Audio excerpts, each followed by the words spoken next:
Hello, angels. Welcome to this PSHE lesson. I hope that you guys are well, and I also hope that your family members are all doing okay. This lesson is for Wednesday, the 6th of May, 2020, and we are looking at relationships. Now, last time we looked at relationships, we're looking at the family dynamics. So for today's lesson, we're looking at friendship. Identify qualities of a friendship, understanding how friendships can change over time or through various circumstances, respecting yourself and others, staying safe when communicating with friends. So again, anytime you see this symbol right here of people talking, that's for you to have conversations with people in your household, not just your adults, but also your older siblings and your younger siblings as well, if they're young enough for you to be able to speak to and get their opinion and their thoughts on this particular issue. Okay. Now, for this session, I will be asking you a series of questions. And what I'd like you to do is write down your findings. You don't have to write lots and lots and lots, but say, for example, if you speak to your mom or speak to your dad or speak to an older brother or a younger sister, and you get an opinion based on one of the questions from them, just write down what they think. All right. So that's what I mean. This is more of a family PSHE. It's not just for you to sit down and just write down what's in your head, your own private thoughts. It's nice to also get some different viewpoint as well from people who live under your household. Okay. So first one, what does friendship mean to you? Okay. So remember, this doesn't just relate to you. It can also be to your dad. You can ask him, Dad, what does friendship mean to you? Mom, what does friendship mean to you? And so on. And then you jot down their response to this question, as well as yours as well. Okay. So it's not just for them. I also want to know what you think as well. What makes a good friendship? So with this one, I would like you to make a friendship list with all the qualities of what you think makes a good friend. Again, if you're speaking to your adult or your siblings, it will be interesting to find out from them as well. Let them also make a list of what they consider the qualities of a good friend is. All right. What do you think makes you a good friend? So you obviously have friends and you are a friend to somebody, but what makes you a good friend? So this is where you need to jot down your notes. And again, ask your adults as well. Okay, mom, what makes you a good friend to your friend? Same question to your dad or your grandma or whoever is living in your household.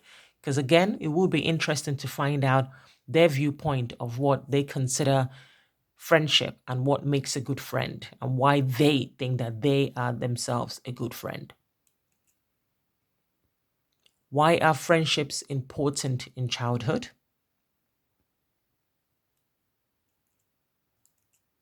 Can children and parents be good friends? So this will be a very good discussion to have with your adults as well and your siblings. So can you be friends with your mom? Can you be friends with your dad? Or can you just be friends with people your own age? Okay, so it'll be interesting to find out what your thoughts are on this one.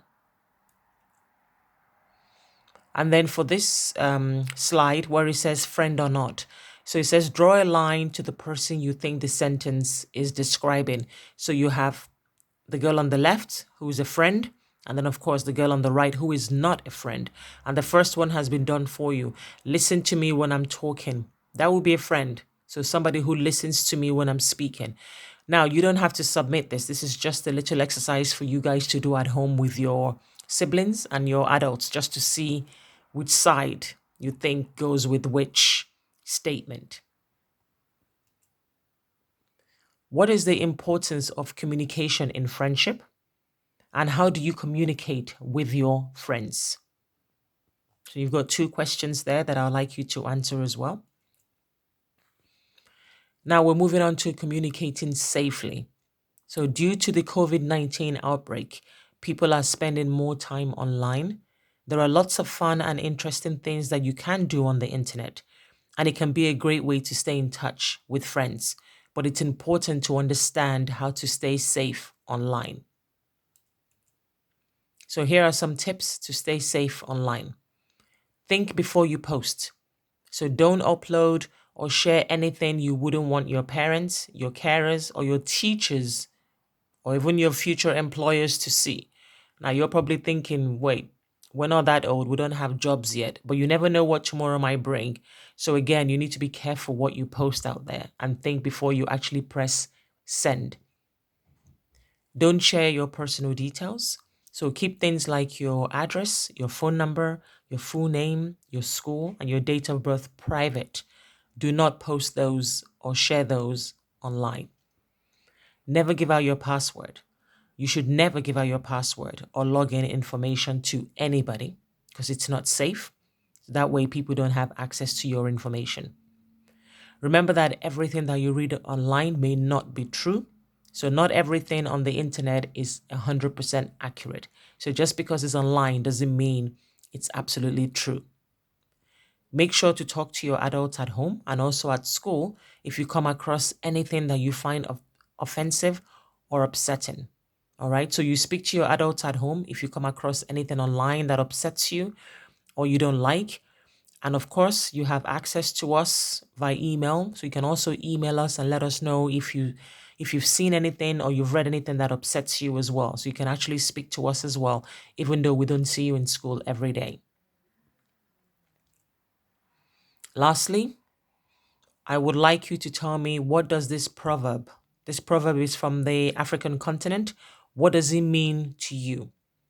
Okay, so not just to you, find out from the people in your home as well. What does this proverb mean to you? And we very much look forward to getting your work back and, of course, getting some answers to this series of questions. Take care.